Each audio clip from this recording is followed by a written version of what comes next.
আসসালামু আলাইকুম ভিউয়ার্স, আজকের ভিডিওতে দেখাবো কিভাবে আপনারা আপনাদের বাংলালিংক সিমের নাম্বার বের করবেন। অনেকে নতুন স্মার্টফোন অথবা নতুন সিম কেনার পরে নাম্বার কিভাবে বের করতে হয় নিজের সেটাই জানেন না। তো তার জন্য কিন্তু আজকের এই ভিডিওটি তৈরি করেছি। সো প্রথমেই আমরা চলে যাব ডায়াল প্যাড অপশনের মধ্যে।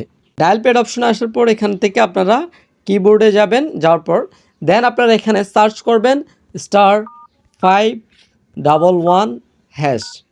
এটা লিখে কলে ক্লিক করবেন। কলে ক্লিক করার পর এরপর আপনি বাংলালিংকটা সিলেক্ট করবেন, যেহেতু আপনি বাংলালিংক ফোনের নাম্বার বের করতে চাচ্ছেন, বাংলালিংক সিমের নাম্বার আপনি বের করতে চাচ্ছেন। সো ক্লিক করার পর এই যে ভিউয়ার্স দেখতে পাচ্ছেন নাম্বারটা কিন্তু সামনে চলে এসেছে। এখন আপনি চাইলে আপনার এই নাম্বারটাকে আপনি স্ক্রিনশট নিয়ে রাখতে পারেন, অথবা আপনি যাকে নাম্বারটা দিতে চাচ্ছেন নাম্বারটা কিন্তু তাকে খুব ইজিলিভাবে দিতে পারেন। তো ভিউয়ার্স, ভিডিওটি আপনাদের কাছে কেমন লেগেছে? যদি ভালো লেগে থাকে কমেন্টে আপনাদের গুরুত্বপূর্ণ মতামত জানিয়ে দিন, এবং এরকম আরও নিত্য নতুন টিউটোরিয়াল ভিডিওগুলো সবার আগে পেতে চ্যানেলটি সাবস্ক্রাইব করে রাখুন। আসসালামু আলাইকুম।